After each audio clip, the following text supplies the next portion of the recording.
बिस्मिल्लाहिर्रहमानिर्रहीम, अस्सलामुअलैकुम। MM5 news के साथ मैं हूँ मुज्तबा बशीर और मैं साया अहमद। सबसे पहले शामिल करेंगे न्यूज़ हेडलाइंस।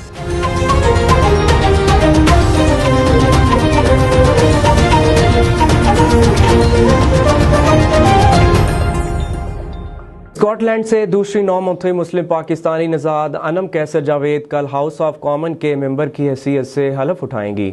तफसीलात के मुताबिक पाकिस्तान के शहर गोजरा फैसलाबाद के बिजनेसमैन मियां नवीद कैसर की 28 साला बेटी अनम कैसर जावेद स्कॉटिश नेशनल पार्टी के टिकट पर ग्लासगो से लेबर पार्टी के उम्मीदवार से इलेक्शन जीतकर हाउस ऑफ कॉमन में पहुंचने में कामयाब हो गई, जो यकीनन पाकिस्तान और मुस्लिम खवातीन के लिए एक एजाज़ की बात है।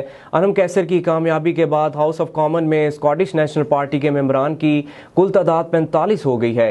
याद रहे कि गुज़श्ता हफ्ते स्कॉटिश पार्लियामेंट के इंतखाबात में हिस्सा लेने के लिए इस सीट से रुकने पार्लियामेंट नील ग्रे के इस्तीफा देने के बाद ज़िमनी इलेक्शन का इनेकाद किया गया था, जिसमें पाकिस्तानी नसाद 28 साल अनम कैसर जावेद मुंतखब हुई थी। नौ मुंतखब रुकने पार्लियामेंट 28 साल अनम कैसर जावेद जदीद अलूम की टीचर हैं, जो 2014 में आज़ादी रेफरेंडम तक लेबर पार्टी की सरगर्म कारकुन थी। कामयाबी के बाद ये स्कॉटलैंड की दूसरी मुस्लिम खातून रुकन पार्लियामेंट बनी है। ज़िमनी इंतखाब में अनम कैसर जावेद ने 10,129 वोट हासिल किए थे।